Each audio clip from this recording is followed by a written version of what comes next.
네, 약간은 힘이 빠져 있는 국내 증시가 되겠습니다. 자, 이런 상황에서 어떠한 대응이 필요할지 오후장까지 한번 내다보겠습니다. 신상원 전문가입니다. 전문가님, 안녕하십니까? 네, 안녕하세요. 신상원입니다. 네, 증시가 이제 멀리 보면은 이제 우상향하고 있다. 이제 그런 건 알고는 있는데 이게 또 막상 당일 보다 보면은 마음은 약간씩은 흔들리는 것 같습니다. 오늘도 방향성이 크게 안 나오고 있는데요. 어떻게 보십니까? 네, 한 거의 2주째 되는 것 같아요. 네, 저도 지겹고, 네, 또 보시는 분들도 어떻게 보면 약간의 스트레스성, 이 지루함이 생기는 그 구간이라고 이제 말씀을 드렸죠. 또 어제도 마찬가지로 어제도 이제 시가가 잘 형성돼서 드디어 이제 바닥, 이 단기의 바닥이죠. 이 구간의 이 바닥을 만들려는 거 아닐까? 바로 안 가도 좋다. 바닥만 만들어 다오 이런 바람이었는데 어제 또 보기 좋게 네. 쭉 뺐습니다. 어제도 제가 이제 장중에 수급 상황을 보고 녹록치 않을 것 같다, 뭐 재미없다 이렇게 표현을 해서 말씀을 드렸는데 오늘은 또 좀 달랐어요. 오늘은 기대를 별로 안 했는데 웬일로 수급이 조금 좋게 들어오면서 시작을 했는데 조금 전에 한 4, 50분 전부터 해서 수급이 좀 전환이 됐죠. 외국인들이 또 매도로 이제 다 포지션을 또 다 바꿨습니다. 근데 이제 이 선물 계약이 한 8천 계약까지도 플러스로 잡혔었어요. 근데 지금 절반이 휙 날아갔습니다. 이게 다 빠져나가면 오늘도 하락을 면치 못할 것 같은데 점심 전후 지나서 다시 요게 좀 플러스가 유지되고 그다음에 외국인 수급이 좀 살짝이라도 전환이 되면 그래도 다시 올라올 힘은 아직 여지는 남겨뒀다. 오늘은 또 그렇게 봐야 될 것 같아요. 어쩌면 우리가 마음을 편하게 좀 갖고 있다가 이것도 개인들 털어내야 되는 거 아닐까 하고 당할 수도 있는 거잖아요. 근데 그렇다면 우리는 어떻게 해야 되냐? 예, 일단 지켜봐야 됩니다. 이게 지루하고 뭐 할 거 없으니까 막 이렇게 안절부절 또는 조바심이 나고 막 그러잖아요. 예, 저도 그래요. 네, 그런데 그럼에도 불구하고 시장에서는 관망하고 기다리는 것도 전략 중에 하나니까 잘 뭐 체크를 해야 되고 지금 뭐 단타로 빠르게 선수처럼 막 들락날락 할 수 있는 분들도 지금은 되게 어려워요. 왜냐면 좀 올라가다 보면은 이 정도면 수익을 낼까? 네, 수익 내려고 하다가 보면은 욕심이 생겨서 또 못 파는 구간이 분명히 옵니다. 아마 또 팔 때도 마찬가지로 내가 원칙을 좀 지켜서 손절 라인 잡으려고 해도 이탈하면 또 안 하잖아요. 그렇죠? 이도저도 안 하게 되는 그런 상황이 나올 수 있으니까 시장도 마찬가지입니다. 지금 하락을 멈추느냐, 네, 반등을 시도하느냐 아직 이도저도 아닙니다. 그렇다면 차라리 가만히 돈을 쥐고 있는 게 낫지 않을까 그렇게 생각을 하고요. 공격적으로 지금은 들어가는 구간은 아니라는 말씀 드리고요. 일단은 미국 시장의 영향을 좀 좋게 받을 그럴 때는 좀 약하고 그리고 안 좋은 게 나오면 또 더 떨어지는 게 요즘 우리 시장인 것 같아요. 외국인들 차익 실현하는 거는 계속 이어지고 있는 것 같고요. 미국 시장도 보게 되면 어제 제가 이제 재밌게 그 말씀을 드렸죠. 파월 뭐 그냥 그러려니 하라고. 네, 파월은 파월했다. 이렇게 표현을 해야 될 것 같습니다. 통화 긴축이 뭐 충분하지 않다. 그리고 좀 모호하게 꼬이고 마치 그 일본 그 사극처럼 이렇게 대사를 한 것 같은데 시장은 그래도 반응을 안 좋은 쪽으로 하진 않은 것 같아요. 미국의 빅스 지수나 그 FGI 지수를 보면 아직도 탐욕 이상의 극도의 탐욕에 걸쳐 있습니다. 그거는 네, 좀 신뢰를 하지 않고 시장에 지금 바닥을 통과하는 거 미리 이제 어느 정도 시장에 반응이 나온 거 좋은 쪽으로 희망을 갖는 거 아닐까. 근데 하지만 이제 우리 시장이 좀 문제죠. 예. 어쨌든 우리 시장은 혼조 출발을 했습니다. 그리고 나서 조금 전부터 좀 수급이 좀 안 좋게 나오고 있는데 하락 멈춤이 시도가 되는 게 좀 필요한 것 같아요. 그래도 오늘 우리 시장 그나마 버티고 있었던 거는 삼성전자 신고가를 드디어 네, 제가 이제 공개 방송에서 삼성전자 어떤 분 한 분 때문에 그 말씀을 드렸어요. 73,300원까지는 갈 거라고. 네, 근데 정말로 오늘 살짝 돌파했는데 왜냐면 이제 제가 예전에 삼성전자를 연말에 추천을 하면서 8만 원, 9만 원에 있던 분들은 적금하듯이 조금씩 모아가라 그랬잖아요. 그때 계산한 가격이 평단이 7만 3천 원 정도였거든요. 네, 그래서 그게 드디어 왔습니다. 그렇다면 어떤 판단을 해야 될까요? 밑에서부터 산 거는 일단 빼야 되는 거 아닐까? 이 말씀을 대신 한 분의 예를 갖고 한번 말씀을 드리고요. 또 삼성전자 그리고 에코프로가 그래도 추세를 유지하고 있습니다. 지금 삼성전자 차트를 잠깐 한번 좀 살펴보면요. 수급도 계속 이어지고 있고요. 추세를 오히려 지금 시장 지수는 흔들림이 나와도 삼성전자는 최근에 이 높은 자리에서 박스권을 돌파하고 고개를 좀 들어볼까 이런 흐름을 보이고 있습니다. 지금 쫓아가라는 얘기 아니라고 계속 말씀드렸죠. 이거는 제가 예전에 말씀드린 저 밑에서부터 견디고 또 모아온 분들의 즐기는 영역이다. 지금 쫓아가지 않는 게 저는 좋다 말씀드리고요. 또 이런 삼성전자가 그래도 버텨주고 에코프로도 이제는 뭐 거의 지수를 방어하는 효과라고 해야 되나요? 수급들이 그래도 이어지고 있습니다. 그래서 그나마 하락이 좀 덜하다 이런 오전이고요. 또 계속 산발적으로 섹터들이 막 움직이는데 오늘은 제가 그래도 좀 개인적으로 좀 좋아한다고 표현을 했던 종목 중에 하나인 덕신하우징 플러스 모듈러 주택들이 이제 강세를 보이고 있습니다. 물론 덕신하우징만 제가 뭐 편하고 막 좋아하고 이런 건 아니고요. 그냥 말을 표현을 할 때 실적이 좋으니까 이제 좋아한다 이렇게 말씀을 드렸던 적이 있어요. 그래서 그런 덕신하우징도 한 저점 대비해서 40~50% 지금 올라왔으니까 이런 것들 수익 챙기실 분들은 잘 챙기면서 좀 오전 시장 안 좋아도 이 안 좋은 게 멈추고 나서 다시 올라갈 때를 대비해서 좀 준비를 해야 되는 그런 마음가짐이 필요한 오전이 아닐까 생각이 들고요. 뭐 오늘은 그래도 어제보다는 덜 하락하는 그런 흐름을 예상하면서 점심 식사 맛있게 하시기 바랍니다. 네. 자, 그렇다면 이제 중요한 건 오후장이 되겠는데요. 오후장한테 봐야 될 포인트라든지 이런 것들은 어떤 게 있을까요?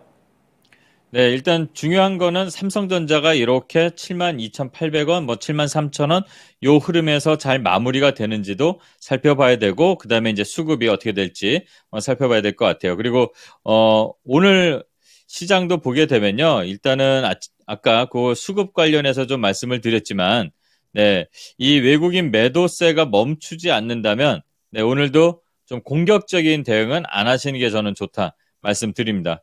계속 강조드리는 이유는 있겠죠. 네, 괜히 섣불리 막연한 기대감으로 내가 샀으니까 올라가겠지. 네, 내가 샀으니까 덜 떨어지고 많이 가겠지. 이런 욕심 부리지 마시고요. 차라리 한 템포 쉬어간다. 이렇게 계속 길어지더라도 다음에 잘 올라갈 때 지금 응축된 힘이 더 플러스돼서 나중에 더 큰 수익으로 올 수 있는 또는 손실을 조금이라도 줄일 수 있는 대응이 되지 않을까 그렇게 생각을 해보는 게 나을 것 같습니다. 그리고 좀 이제 살펴볼 뉴스들이 좀 꽤 있죠. 그래도 이 시장이 다 뭐 모든 종목들이 안 좋고 뭐 힘이 빠지는 게 아니잖아요. 그 중에서도 계속 관심을 받는 섹터들이 있는데 지난주에도 그렇지만 이 테슬라 관련해서 충전 시스템 NACS라고 하죠. 뭐 북미 충전 표준을 만들려고 하는 이 테슬라의 충전 방식이 좀 계속 이 세계 표준으로 하려는 움직임이 조금씩 나오는 것 같습니다. 네, GM, 포드, 그리고 네, 볼보까지도 이렇게 그리고 아마 현대차에서도 그 좀 테슬라 방식을 미국에서는 해야 되지 않을까 이렇게 논의가 된다고 하잖아요. 그러니까 그런 걸 보면은 이 충전 관련한 이슈들도 일회성이 아니라 계속 이어질 그런 테마가 될 수도 있다. 이걸 봐야 될 것 같습니다. 아직 죽지 않은 것 같아요. 오늘도 이 유라테크가 얼마 전에 상한가 근처 가고 윗꼬리도 만들고 이렇게 좀 약간의 속임수 음봉 나오고 다시 올리고 이런 흐름을 보이면서 바닥을 탈출하고 정배열로 만들고 거래가 몰리고 있거든요. 유라테크 말고도 디스플레이텍이라든가 그다음에 뭐 휴맥스 홀딩스, 그다음에 뭐 대유 플러스, 테슬라하고 좀 관련된 이슈가 있는 회사들이 좀 더 잘 가겠죠. 그래서 이 충전 관련 테마들도 이게 섹터들도 좀 관심 있게 좀 봐야 될 것 같아요. 그래서 충전 또 2차 전지 다 자동차죠. 또 우리가 좀 간과한 게 하나 있는데 2차 전지 그다음에 반도체만 자꾸 봤었잖아요. 근데 알고 보니까 자동차 쪽에도 수급은 외국인 수급은 들어와 있고 받쳐주고 있다는 것을 우리가 알 수 있습니다. 지금 현대자동차도 뭐 좀 안 좋은 소식이 나오고 리콜이나 뭐 노조 파업 이런 얘기가 살짝 나와도 다 소화하고 지금 가고 있습니다. 그리고 상단에 올라와서 이렇게 박스 구간 어떻게 보면은 다음 도약을 위한 이 지지라인을 만드는 것 같은데 지금 당장 보면은 좀 높은 자리 같지만 네, 현대차 갈 길 아주 멉니다. 네, 계속 실적들이 좋게 나오고 있죠. 아마 3분기, 4분기 계속 좋은 쪽으로 이제 예상이 가이던스가 잡히고 있는데요. 이 실적이 좋아지고 수급도 받쳐지고 있으니까 이 현대차만 보는 게 아니겠죠. 현대차 플러스 올라왔던 종목들 여기서 소개돼서 뭐 모베이스 전자나 아진산업이나 그다음에 뭐 성우하이텍, 화신 엄청난 시세가 나왔던 종목들이 제가 항상 말씀드리지만 높은 때 들어가라고는 안 하죠. 근데 조정을 할 때 이제 트레이딩 관점으로 좀 볼만한 것들이 생길 겁니다. 뭐 구형테크라든가 뭐 SL 뭐 이런 종목들 한번 좀 살펴볼 필요가 있고요. 또 장마 얘기 계속 오늘 뭐 나오고 있고 여러분들 핸드폰에 자꾸 뭐가 뜰 겁니다. 예, 이제 전국적으로 확산이 된다고 하는데 이게 좀 습한 장마가 된대요. 그러면 당연히 네, 좀 제습기 관련된 회사들 여러 회사들이 있지만 일단 차트적으로 좀 예쁘게 만들고 가는 거는 계속 여기서 말씀드렸었어요. 네, 저 공개 방송 때도 말씀드렸고 그런데 이 위닉스라는 종목 실적이 아직은 뭐 빨간불은 없는데 바닥에서 지금 올라오고 있습니다. 이런 종목들 그리고 이제 지난주에도 잠깐 소개를 드렸던 뭐 인선 ENT 그다음에 뭐 특수건설 이런 종목들이 살짝 차트의 반응들은 나오고 있습니다. 물론 BPN은 없애야 된다고 계속 말씀을 드리지만 그래도 이슈에 맞춰서 트레이딩 관점 지금 시장이 전체적으로 흐름이 좀 주춤하면 이런 작은 개별 요소들로 또 움직일 수도 있으니까 그런 종목들도 좀 살펴보시고요. 또 반대체주는 계속 당연히 깔고 가야 된다고 말씀을 드렸습니다. 마이크론이 드디어 이제 실적을 발표했는데 예상보다 좀 좋게 나왔죠.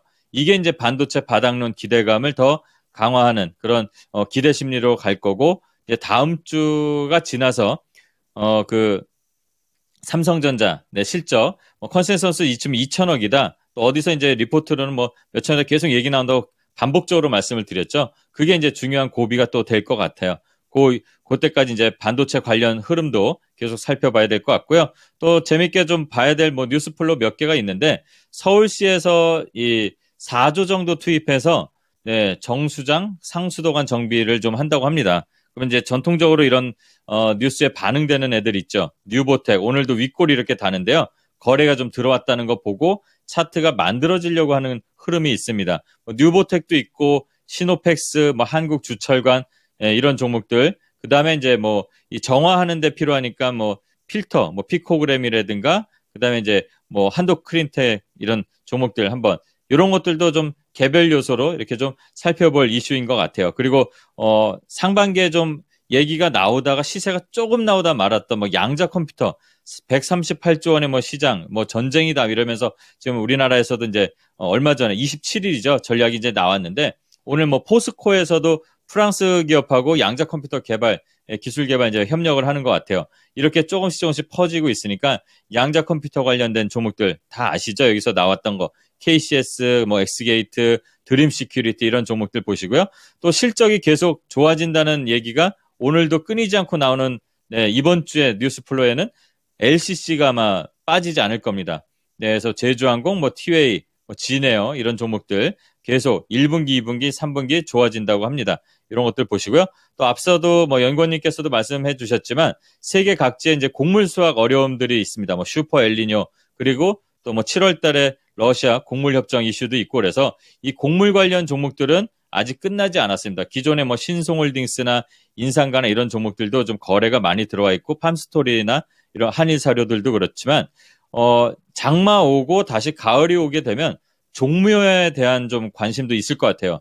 그래서 좀 전에 뭐 아시아 종묘인가요? 이런 그런 것들도 좀 막 움직임 나오고 그랬는데 그 외에도 이제 비료 관련 종목들도 미리 한번 좀 봐야 되지 않을까? 이런 생각들을 하면서 시장이 재미없어도 식사 맛있게 하시고 또 오후 시장 그리고 오후 시장 이후 다음 달까지도 생각을 하면서 식사하시고 이제 오후 시장 준비하면 될 것 같습니다. 네, 말씀해 주신 건 다음 달이 벌써 7월이 곧 있으니까 준비도 또 해야겠다 이 생각이 듭니다. 자, 지금 추천주 바로 넘어가 보겠습니다. 어떤 종목인가요? 네, 오늘 이번 주에 이제 많이 말씀드렸던 것 중에 LCC 중에서 이제 에어부산이라는 종목입니다. 저는 개인적으로는 탄력을 차트로 보면은 티웨이가 좀 이뻐 보이는데 여기서 추천을 해서 1차 목표가를 달성하고 이제 좀 기다리고 있는 거니까 또 다른 회사인 에어부산을 갖고 왔고요. 부산 지역 기반 대표 LCC 항공사고 이 회사도 마찬가지로 실적이 계속 좋아지고 있습니다. 한번 시세는 나왔고, 그리고 이제 저점 잡고 다시 올라오려고 하고 있는데요. 일단 1분기에 이제 16분기 만에 흑자 전환. 아마 대부분의 LCC들이 이럴 거예요. 그래서 이 에어부산을 보실 때는 티웨이, 그 다음에 뭐 제주항공, 진에어 다 같이 보셔도 될 것 같습니다.